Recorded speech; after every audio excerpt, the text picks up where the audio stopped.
¿Te has preguntado cómo un virus cambió la vida de cada uno de los habitantes del mundo?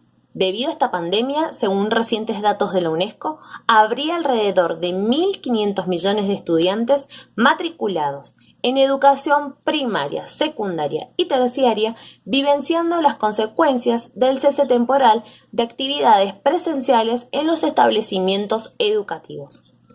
¿Cómo puede ser que una pandemia afecte los procesos de educación? Estamos ante un desconocido enemigo que no solo ha generado caos económicos, sino también en salud y en educación. Nadie está preparado para una situación como la que estamos viviendo. Pero la incertidumbre sobre el sentido de la escuela ya existía antes del COVID. Para eso, repasemos cómo comenzó la educación en la República Argentina. La educación a lo largo de la historia ha tenido cambios. La tarea de educar ha sido asumida por las familias, por la comunidad y eventualmente por la Iglesia Católica. Con el paso del tiempo y la constitución de Estados-Nación, la educación se impuso como un derecho universal, derecho que el Estado se hizo cargo de cumplir. En 1853 se sancionó la Constitución Nacional en nuestro país, donde se consagró jurídicamente el derecho a la educación. La educación fue una de las políticas públicas, una de las primeras políticas públicas que se implementaron.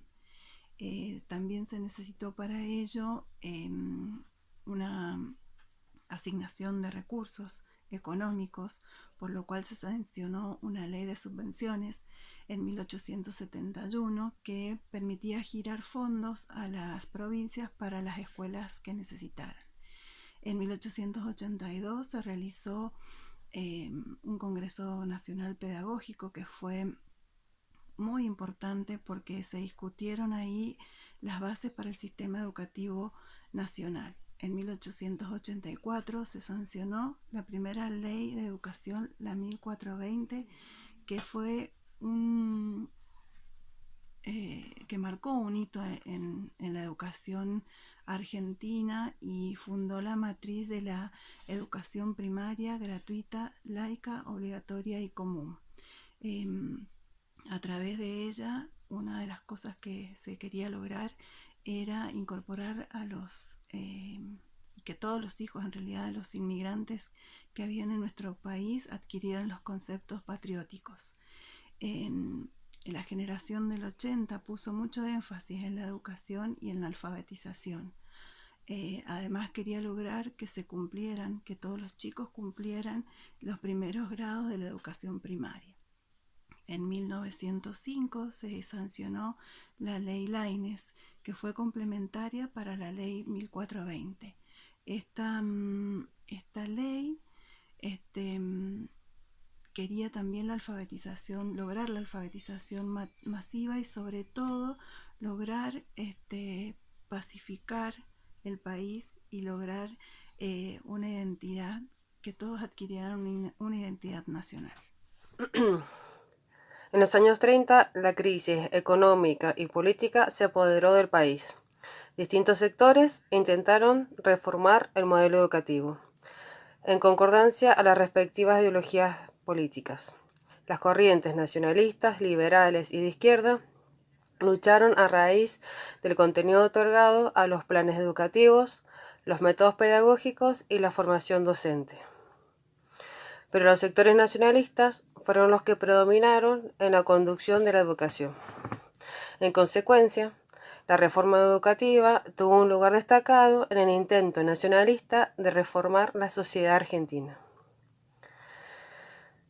Entre los años 1943 y 1955, el peronismo significó un quiebre en la vida social, política y económica del país.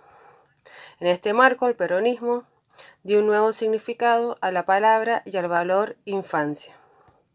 Bajo el lema, los únicos privilegiados son los niños.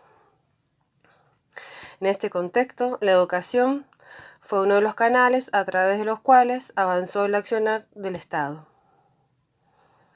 La tarea de moldear a las nuevas generaciones en la vereda peronista se impuso como una necesidad y un deber para el fortalecimiento de un nuevo orden político. Como ejemplo, podemos mencionar el libro de Eda Perón titulado La razón de mi vida, que fue considerado texto oficial en las escuelas.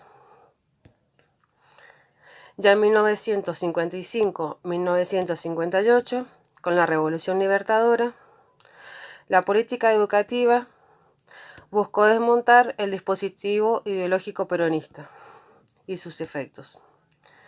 Algunas de sus medidas fueron la sanción del decreto 4161, que no permitía que ningún texto relacionado a ideas peronistas fuese utilizado en las escuelas. Esto básicamente en la educación primaria. Y en la educación secundaria se eliminó la materia de educación cívica de la currícula. Bajo la gestión de Onganía se sancionó la Ley 17.787, oficializando una nueva transferencia de establecimientos escolares nacionales a las provincias. Año 1983, año en el que el sistema político argentino recupera la legitimidad de la democracia luego de 7 años de dictadura, de la mano del doctor Raúl Alfonsín y su lema de campaña: con la democracia se come, se cura y se educa. Podemos destacar en esta etapa del alfonsinismo 3 ejes importantes.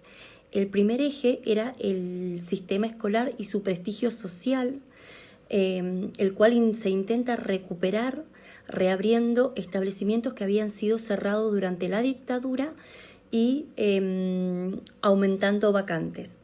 El segundo eje es la reapertura y normalización del acceso a las universidades. Y el último eje es el congreso pedagógico que se realiza para abrir debate, digamos, sobre el futuro del sistema educativo en Argentina, dando origen a la ley 23.114, y a partir de entonces es donde la educación pública pasa a ser de gestión pública y privada. Pasando a la etapa del doctor Carlos Saúl Menem, en esta etapa se producen modificaciones del sistema educativo con 3 leyes importantes. En el año 1992 con la ley de transferencia, en el año 1993 con la ley federal de educación, y en el año 1995 con la ley federal de educación, y en el año 1995 con la ley federal de educación superior. En esta etapa, digamos, se modifica el concepto de igualdad por el concepto de equidad. Luego, pasando a la etapa del gobierno de la Rúa, podríamos recordarla por la crisis del año 2001, en esta etapa prácticamente no se realizan modificaciones sustantivas de los aspectos políticos estructurales y normativos del sistema educativo. Luego, llegando al año 2006, comenzando con el gobierno de Néstor, y siguiendo el de Cristina Kirchner, en esta etapa se produce la obligatoriedad del nivel secundario y el compromiso del compromiso del Estado para esta universalidad. También, se impulsan 2 leyes, que una es la Ley de Financiamiento Educativo y la otra es la Ley de Educación Sexual Integral. También podemos destacar en esta etapa una evolución muy importante en el sistema educativo y donde nace también el programa Conectar Igualdad, que distribuye netbook a todos los estudiantes del nivel secundario de las escuelas públicas.